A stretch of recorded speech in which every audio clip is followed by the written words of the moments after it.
Hi guys, Anthony Turner, professional photographer here.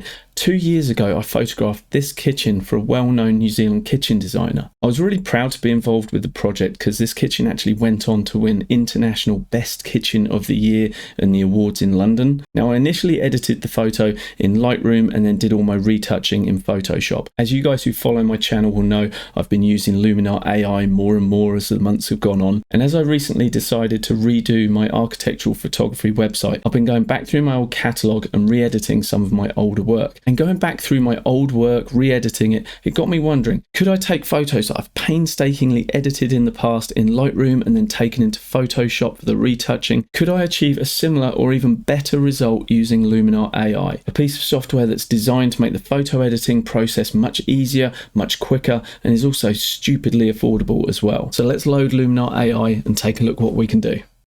When I was on site, I showcased the kitchen from different angles, showed some overall shots, some detail shots, but I think what we'll do in this video is work on a nice overall one. So I'm going to work on this one here, and Luminar's loaded this, we're ready to work on it, and this is literally the raw file straight out of camera. Let's have a quick analysis of this photo. This was taken during the daytime. It was 8 minutes past 10 in the morning. You can tell that because down here in the bottom right hand corner of Luminar, we actually have this information panel here, which tells us a little bit about the file. This was shot on a Nikon D850, which has a splendid 14 stop dynamic range. It's got a 45 megapixel file. But honestly, the camera equipment you use to capture the file really isn't as important as you think it may be. So before you start any edit, it's a good idea to have an idea what you actually want to achieve. So some of the things that spring into mind would be making sure that my color balance, my white balance, is much more accurate. We've got a lot of orangey yellow tint going on from a lot of the bounce light that's coming in here. Because I wanted to show a little bit of the top of the bench tops here, what I did was I elevated my tripod probably to around head height, and then I've tilted the camera down to get the composition that I want. I'm not using a tilt shift lens here, we're on just a standard 16 to 35 millimeter lens, and so we're getting a perspective convergence down towards the bottom of the frame, so that will need to be corrected. And as soon as we've done that, this image will start looking much better. We've also got this dark area here where there's not as much light as the kitchen curves round to the pantry or the scullery just tucked in behind this. So we'll be able to use Luminar's local masking feature to bring up some of the brightness level in there. The fact that we're overexposed out of the window and just out of this one here, I'm not super worried about that, to be honest. If we had a beautiful view out of the window, then I would be looking at using a tool such as Aurora HDR to bring back that detail, or even consider some luminosity blending. But what's outside of the window really isn't important in this particular shot. If I zoom in here, this is showing us exactly what the sensor captured, and as you can see again from this bottom right hand corner, this was shot at f11, so we should have a pretty sharp file front to back, but it could certainly benefit from a little bit of sharpening, so we will address that as well. So let's get on with this and let's jump into the editing section. I'm going to zoom out so I can see the whole file, and the first thing I'm going to do is scroll all the way down to the professional section here, because it's quite important to deal with the optics, particularly when you're dealing with architectural images. Within the optics section, we have the option to turn on auto distortion corrections, and by doing that, Luminar is going to use its own AI to try and figure out whether your lens suffers from barrel distortion or pin cushioning, the slight pinching or bulging of the lens. And if I turn that off, you can see at the edge of the frame where it's more evident that we do have a slight bit of barrel distortion going on here. So Luminar tries to nullify that for us.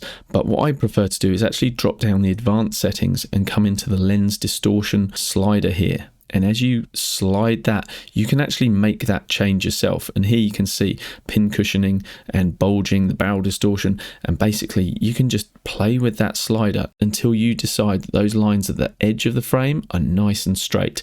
Because if you get the lines at the edge of the frame nice and straight, it follows that anything in the middle of the frame should be nice and straight too. And while I love the idea of AI tools, I prefer to do this with my own eye. We're also going to turn on remove chromatic aberrations, and if I zoom into the edge of a frame, the lens that I'm using now, this 16 to 35 Nikkor lens, it doesn't really suffer from it too badly. In fact, it's really hard to spot, but if you look at the edge between the black line of the frame here and where the wood is, there's just a very slight hint of magenta, like a 1 or 2 pixel magenta line running down there. That is the chromatic aberration. If I come over to the right hand side, we may see some over here. If you look on the left hand side of this black line here, we've got a slight magenta cast, and just to the right of it, we've got maybe a 3 pixel cyan aberration here. So basically by turning remove chromatic aberrations on, can you see straight away that is gone, that's corrected. I love it that it can do that. So on architectural photography, it's well worth turning remove chromatic aberrations on. When you're working on other photos though, it's really not that important. And for the sake of the extra processing that you're asking Luminar to do, I wouldn't worry about turning that on normally. Okay, let's zoom back out, and now let's worry about correcting this vertical perspective. We're going to scroll back to the top of the tools, and we're going to come into the composition tool. Down at the bottom here, you'll see that we've got Image 3D Transform, and this vertical slider is really important because by grabbing that and moving it to the left and the right, we can correct the verticals in our frame. And when I'm assessing whether or not this is correct, I'm looking at the right edge of the frame and a vertical that we have on the left edge of the frame. I rarely worry too much about lines elsewhere because as long as you've got the right and the left sorted out, the middle takes care of itself. And I'm happy with that, so I'm just going to close that down and Luminar will apply that. So now we can have a look at our before and our after. It's not a huge change, but the correction in perspective and the slight distortion that we had going on, it's looking so much better. So for architects and designers, it's really important that you make sure that the straight lines of the building are square and true. Right, let's move on to the processing. If I was doing the edit in Lightroom like I did originally, I'd be using Lightroom's raw processing engine, and the tools that Lightroom has are basically equivalent to what we have available to us within Luminar's light section here. So we can boost the exposure up if we want to. We can control the highlights by bringing those down. We can boost the shadows, and we've also got access to our black and white points. So we can bring the whites down, bring them up. We can also bring the blacks down just to make sure that we have a true black point. And when you're making these adjustments, it's always a good idea to keep your eye on your histogram. And if you don't see a histogram, you can just come over to your Luminar menu, come to View, and just make sure Show Histogram is checked.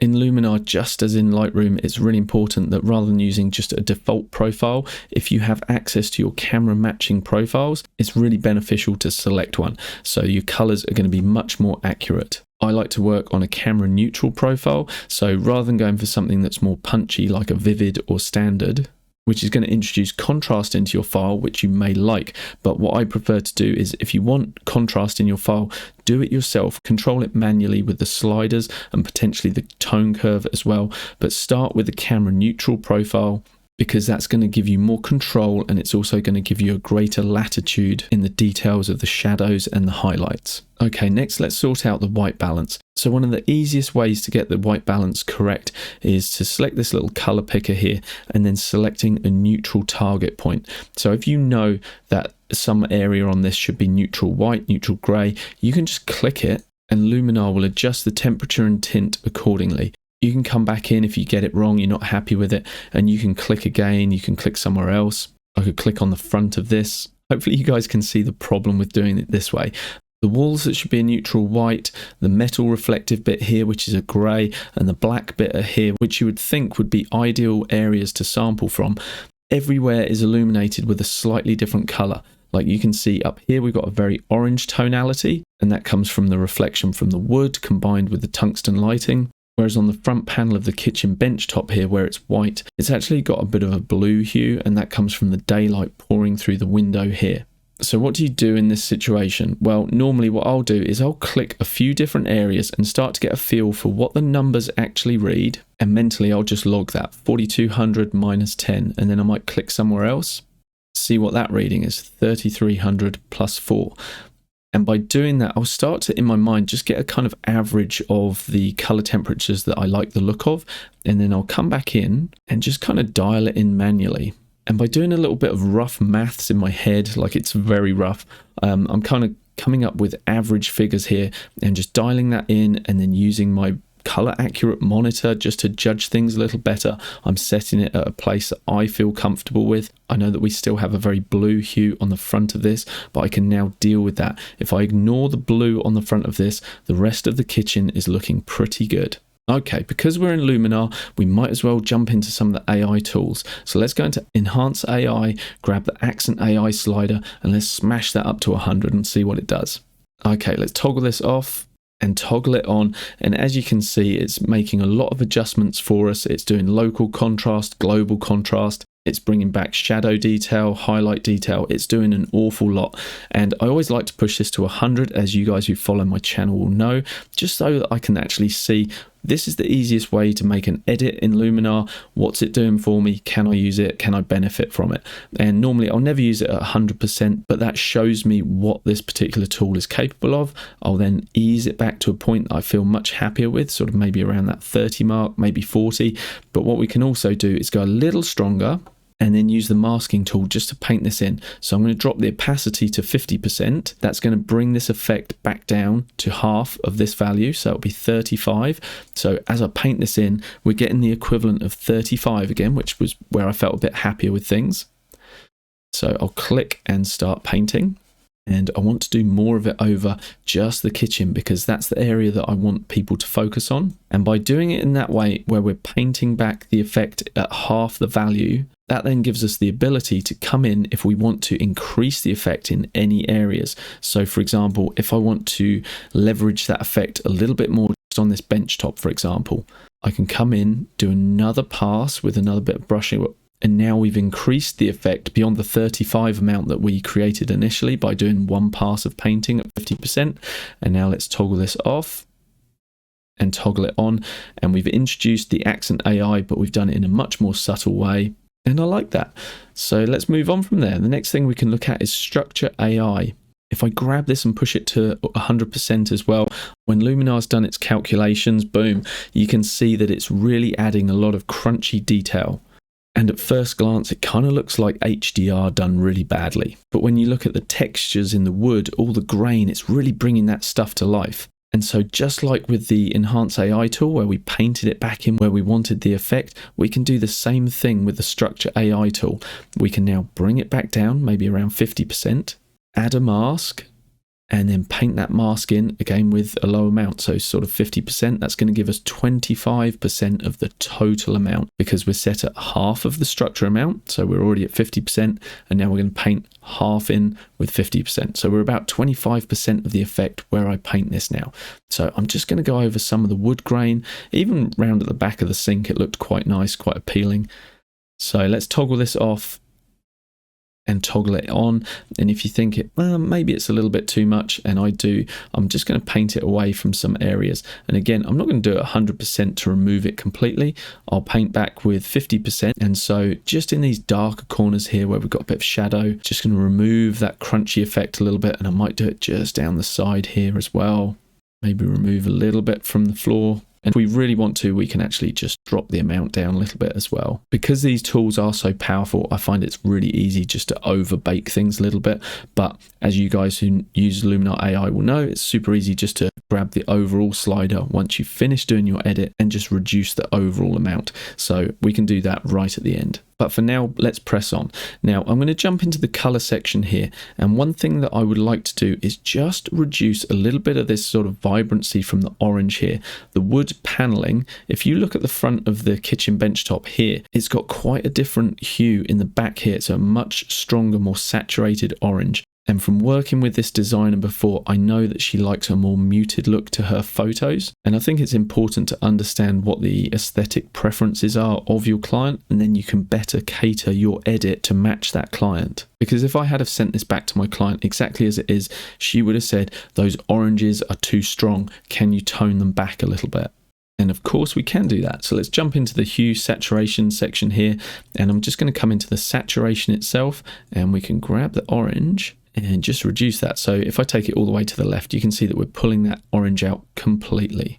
But we don't want to go all the way. And let's grab the yellows and have a little play with that as well. Now, one thing we could do to try and better harmonize the color of the back wood here with the front wood here is we can actually come into the hue itself, and we could either shift the orange hue towards the yellows so it better matches that front panel, or we can grab the yellow and push that more towards the orange. Or we can do what I've done here, which is basically split the difference. I like taking the yellow slider more towards the orange, because if I reset it, you can actually see that we've got a bit of a green tinge going on under here. And that doesn't look great. But if we take the yellows more towards that left-hand side, towards the orange, that green tinge is removed. So having made those changes, let's do a little toggle before and after. Here's our before, quite punchy and vibrant, and we've got a big discrepancy between the colours in the background and the foreground. And now let's toggle that on. And now the wood looks much more unified. That's much better. So while we're in the colour section, why don't we see if we can address this blue hue that we've got going on here. So this is there purely because of the reflected daylight coming through the window and illuminating this part here. So let's see if we can't sort that out. Let's come to the saturation section. Grab the blue, and if I drop that all the way to the left, you can see straight away this becomes a pure white because we've taken all of the blue out of it. If I push it to the right, you can see just how much blue is present within that. Take it to the left, gone burger. But here's the thing, as soon as I take it away from the bench top and reduce that, you'll see that out of the window here, we've lost that blue from outside the window. So if I push that back to the right, you'll see that there's quite a lot of blue present out here. And so I don't really want to remove it from outside. I think it looks a little bit fake if I take it away completely. So what we're going to do, just like with the other stuff, is we're going to use our masking tool. So I'll set the blue point where I want it. And now I'm going to come to our eraser. I'm going to push that all the way to 100.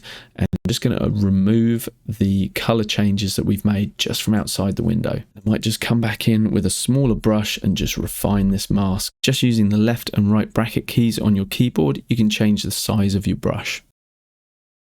Okay, let's move on. We'll close the color palette down. We don't need to do anything with black and white, but we do want to jump into our details.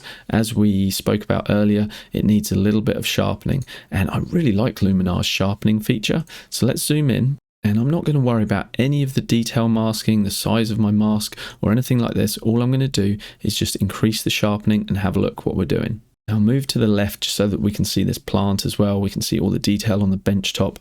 Now, while this might be a little bit too aggressive, I still like what it's doing. I think it's a really nice sharpening algorithm, and it does work really well for architecture. So let's toggle this off and toggle it on. If you look at the tap, that is a big difference between it being off and being on. We could probably go a little higher with this. Now, of course, as we add more sharpening, some of the noise will become more present as well. Yes, we could deal with that with the masking options, but to be honest, what I prefer to do is just add a little bit of luminance denoise, not too much. Somewhere as low as 7 can be enough. So now if we toggle with our before and our after, we're making a nice improvement to this. Everything's looking much better colors. The sharpening, when we zoom in, is looking so much better. All right, let's zoom out. Those of you who tune in regularly for my channel will know that I'm a big fan of a vignette. Obviously, we can draw the viewer's eye right into the center of the frame or the most important part of our photo. But when you're dealing with architectural photography, the designer or architect wants an authentic representation of the space that you're photographing. And so you don't really want to be darkening down the corners or anything like that. It's not going to go down too well. So we're just going to leave the vignettes alone. But reducing the luminance, the brightness around the edge of the frame, isn't our only option for working with brightness levels. Inside of Luminar AI, we've got the option to come up here and we can add some local masks. And what we can do is actually control the brightness of certain areas of the photo. So in the back corner here, where the kitchen wraps around and there's actually a pantry just around this left-hand corner here, it's getting quite dark. So what I'm going to do is add a basic mask, and I'm going to just bring the exposure up and maybe boost the shadows as well. And now with my paintbrush, what I can do is actually come in, and again, not doing it at full opacity, somewhere around that 50 mark is nice. I'm just going to start painting and let go. And I can go for another pass if I want to. The control we have with the local masking is fantastic. So we can do all sorts of things. We can remove the color tint from the ceiling if we want to. So we could add another, and just come in here and grab the saturation slider and bring that down to the left. Do the same with the vibrance if we want to. And I'm just going to paint this in very roughly. You need to be quite precise with your mask if you want to do this very carefully, but I'm going to be painting this in with around 27%. Well, not around 27%, that's exactly where it's set to, but I'm just going to paint over the white areas here and just make sure I don't really go over the wood. And then we can reduce the brush size and we can go for a secondary pass, just like we have done with other effects as well, where we've painted it in 2 passes. And just like that, we're starting to introduce a more neutral ceiling color. So we're getting closer to that original white. So let's turn this off. And you can see that we've got an orangey cast here, a bit of blue where the daylight's coming in and affecting this area here. And now let's turn this mask that we created back on. And there you go, that's just dulled that back. It's ever so slight and ever so subtle, but it's just a little helping hand. Sometimes a little goes a long way. There's so much that you can do with local masks, and once you get into the flow of it, it's really easy to make these adjustments. I'm just going to do a couple more things. One is going to be darkening down this area here, just so that our eye is not going off to this bottom left hand corner of the frame. And the other thing I want to do is just talk into the color balance here. See this bit of wood here? It looks as though it's picking up some of the blue from the daylight coming in here, and so this panel is actually quite different to the rest of the color of the wood. But we can fix that with local masking. So first of all, we're going to just darken things down in that bottom left hand corner. So I'll grab the exposure and pull that down, and also grab the highlights, darken those down. And all I want to do is just paint that into this left hand area here. I don't want to be at 100%. We'll bring that back down again. You'll see the pattern here. I like to paint things in with a lower opacity and then just build it up. And there we go. Just by darkening down that area, it just helps to hold our eye in more of the center of the frame rather than our eye going to the brighter areas. And this bottom left hand corner was certainly brighter. The next thing we want to do is add another one. And for this, what we're going to do is actually crank the warmth up. And now we've got an orange tonality through the whole picture.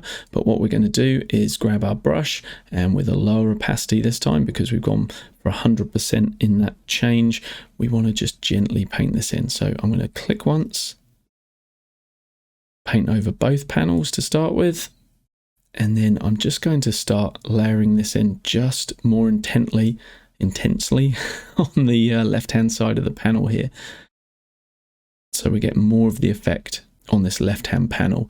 And the more I paint this in, the more we're eliminating that blue. There's also a bit of bounce light here that's also blue in the shadow, so I may just do a little swish of this effect just down there. And there we go. Let's toggle this off, and the blue discoloration comes back, and toggle it back on again, and that's much better. Now overall we're looking pretty good, and we're in a place where this is probably where you'd be able to get to in Lightroom. But the thing I'm really excited about with Luminar is now we're actually free to come into the creative editing tools. If we were working on an architectural exterior or some real estate from outside, we've got access to the Sky AI, so we could just do a sky replacement if we wanted to. So that's actually really useful. But for this particular example, I'm going to leave all of that. It's not relevant, but we could see what things like the dramatic tool looks like. So if I grab the amount slider and start pushing this to the right, you can see that we certainly get a more contrasty image, like local contrast. It's really bringing out a kind of grungy look here. You may think it's not particularly appropriate because it is very stylized, but it could be useful, particularly for the wood grain. So if I ease it back to a place where it's a little more subtle, and we have a quick look at our before and our after, we may decide that we quite like this. So what we could do is, again, use our mask, maybe with a 32% opacity. Click and just paint this in over the kitchen and over the wood, and then come in for a second pass on the wood.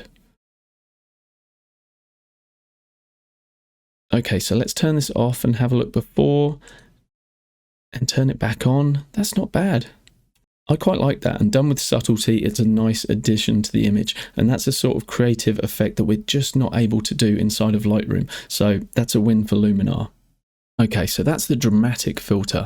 And one other filter that I love to use normally is the mood tool, and just apply one of Luminar's LUTs. But what I like to do when I'm working with architecture is just try and keep the color palette as authentic to what it was like when I was actually there on site. So we won't worry about the mood tool right now, but one thing I will add is a little bit of the mystical filter. And if I crank that all the way up to 100, you'll see exactly what it's doing, which is a little bit of a strange effect at 100%. There's something about this kind of ethereal softening effect that I quite like. So used judiciously, just around that sort of like maybe 6, 7, 8 kind of point, that might be quite a nice effect to add. So this is without, this is with it on, super, super subtle. Now, one other tool that I'd like to try is the high key effect. Now, that might seem a little odd. Now, as I push this to the right, you'll see that the white walls and white ceilings are actually becoming more pure. But the good thing is, as with all of these creative tools, we're not just confined to applying them globally, we can actually paint them in with the mask. So I'm going to get my paintbrush here, bring the opacity right down, click once, and just start painting over the areas that should be pure white.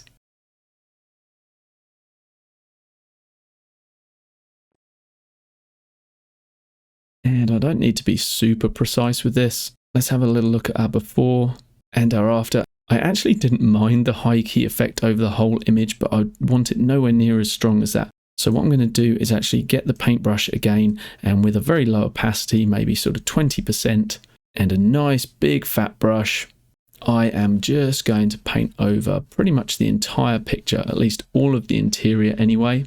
And now we've added 20% of this effect just over the wood as well. Let me know in the comments what you guys think, but I think it's pretty cool how we can actually leverage some of Luminar's more creative tools to help us do things you just can't do inside of Lightroom. Feasibly, you could do similar things inside of Photoshop, but it's not slider based and it's nowhere near as straightforward to do so. So I'm going to call this done. Let's have a final look at our before and compare it to our after. And one of the things I really love about Luminar AI is that if you ever feel like you've overbaked your edit, and it's really easy to do that because a lot of these tools are quite powerful, just come down to this bottom right hand corner here, grab this slider controller and just start taking it to the left, and you basically can dial in the amount of the effect that you've created. So here's the original minus the optic and vertical corrections that we've done, and then as I take the slider to the right, all the way to the right, we see the completed edit. You might decide that you don't want 100% of that. You might want to just ease it back to somewhere around sort of 80-90%. And if you're happy with that as your final edit, come to export, save the photo, and I'm just going to export a JPEG that's the actual size in the sRGB color space. Let's keep the quality nice and high, around 90, easy as that, hit export.